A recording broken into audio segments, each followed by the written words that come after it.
Okay. Okay, thanks, Hassan. Hello, everyone. This is a very short presentation just to talk about how IPC acute malnutrition does projections. So in IPC acute malnutrition, it's not just about projection. We also do current analysis. So it involves both current and projection situation analysis based on seasonality. So we define what our current period of analysis is and what our projection period of analysis is.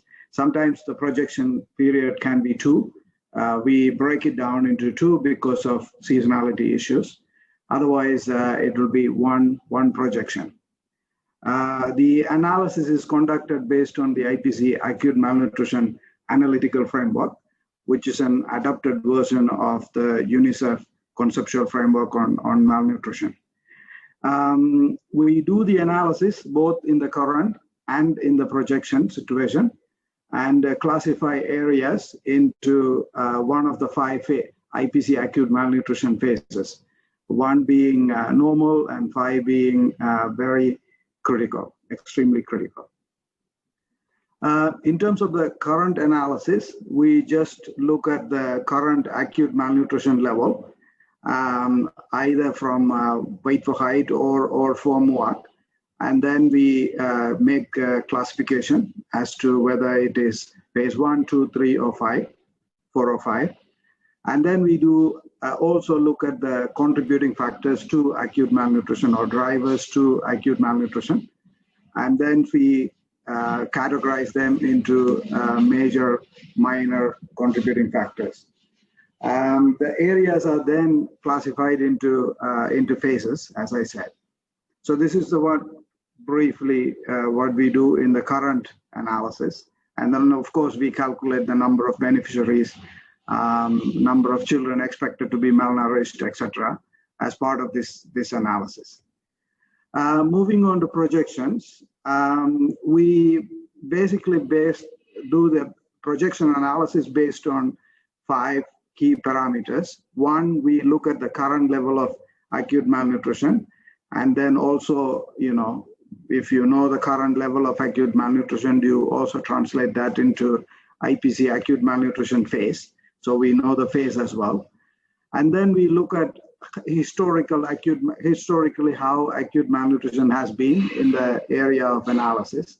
Sometimes we do have this data, but most of the time we don't. But where we have it, we will look at them.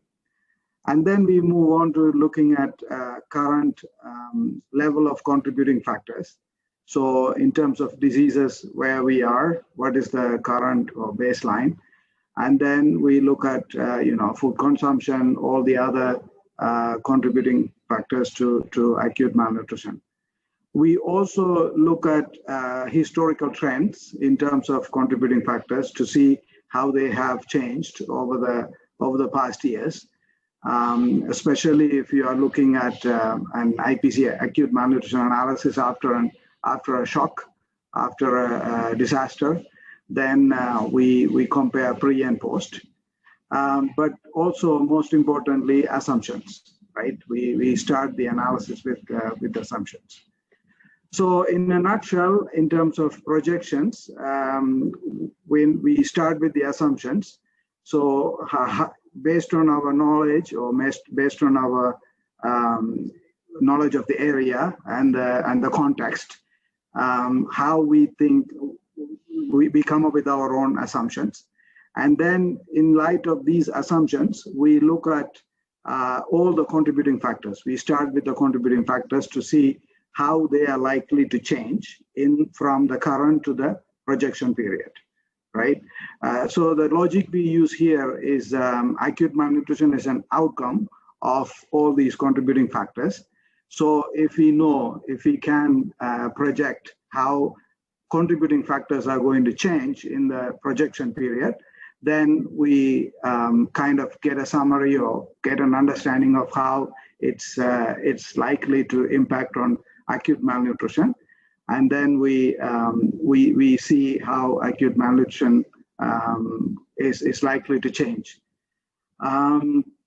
So in the process, we also look at the historical acute malnutrition prevalence itself, because, when you are looking at, let's say, lean season, currently projection of lean season, we look at the past lean seasons and see how the contributing factors how the acute malnutrition level has been.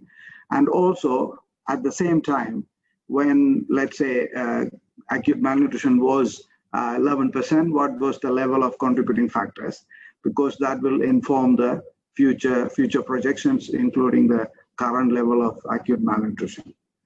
So this is what we do is a most likely scenario. We don't look at the worst case scenario or the best case scenario.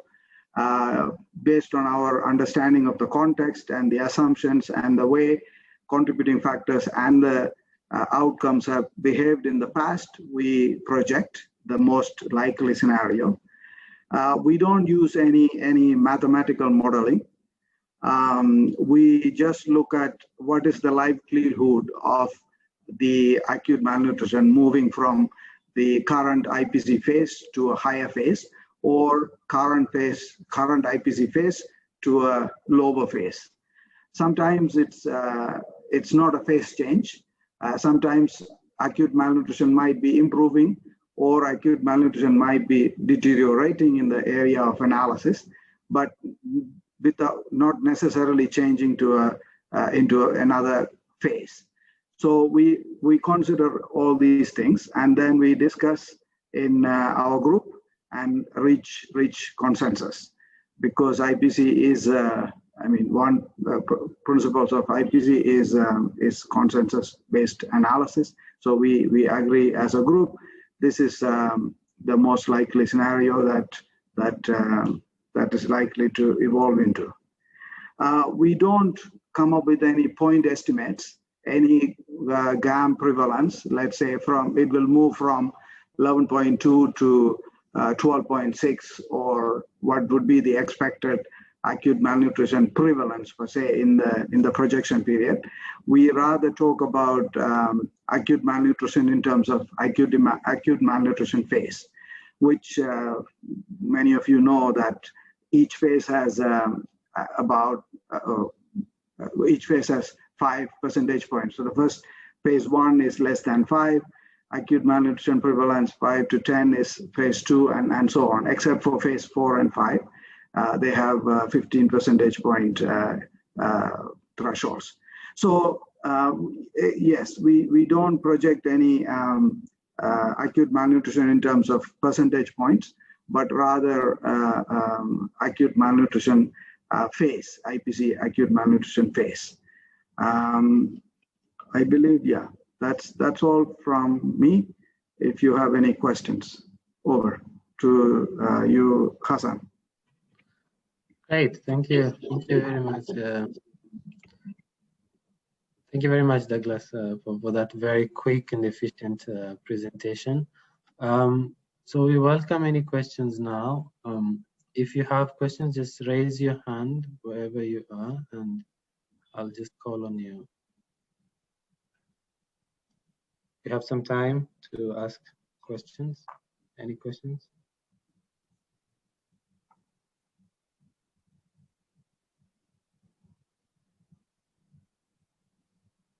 Sorry, I do have a question. I don't know.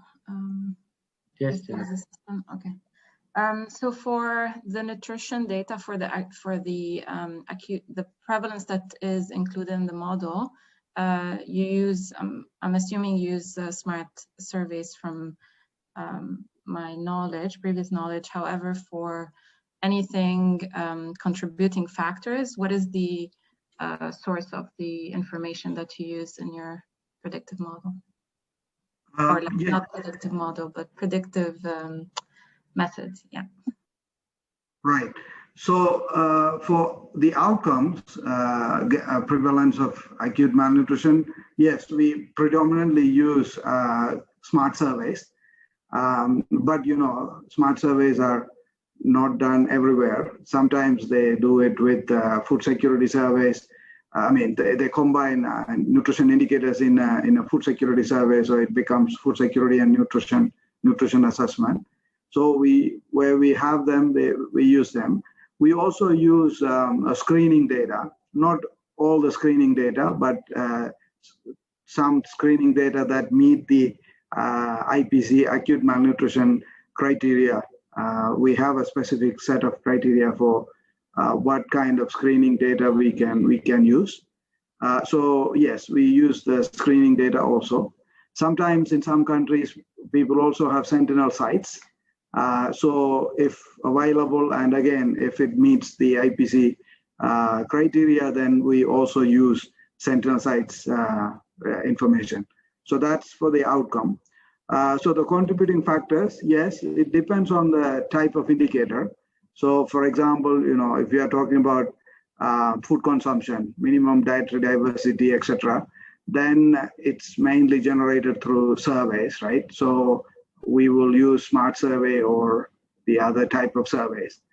But then when it comes to diseases, it can be both surveys, or we also use HMIS data, especially to look at the trends, how malaria has been between pre-harvest and post-harvest, for example.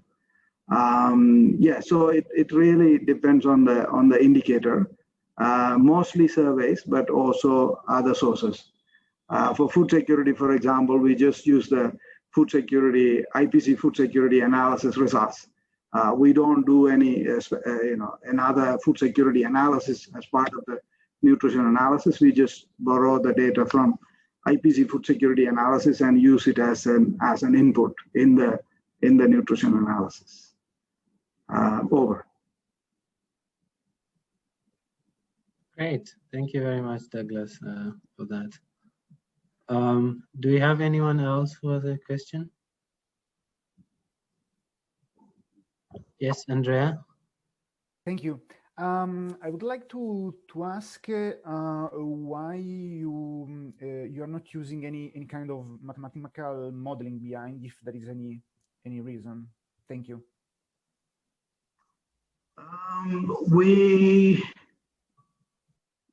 That's a good question. We explored this option, but we couldn't find anything that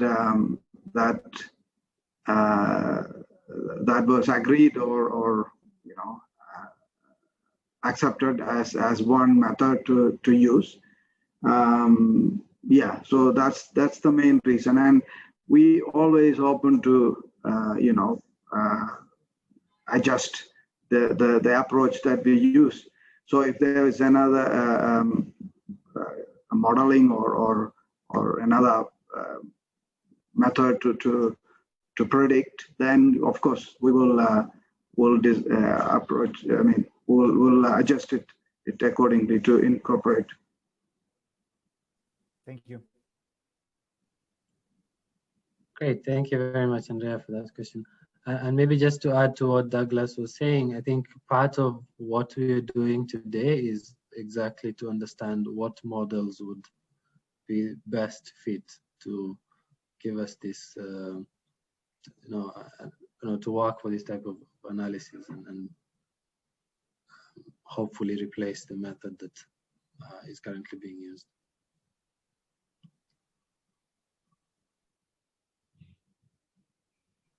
Okay, do we have any final questions for Douglas?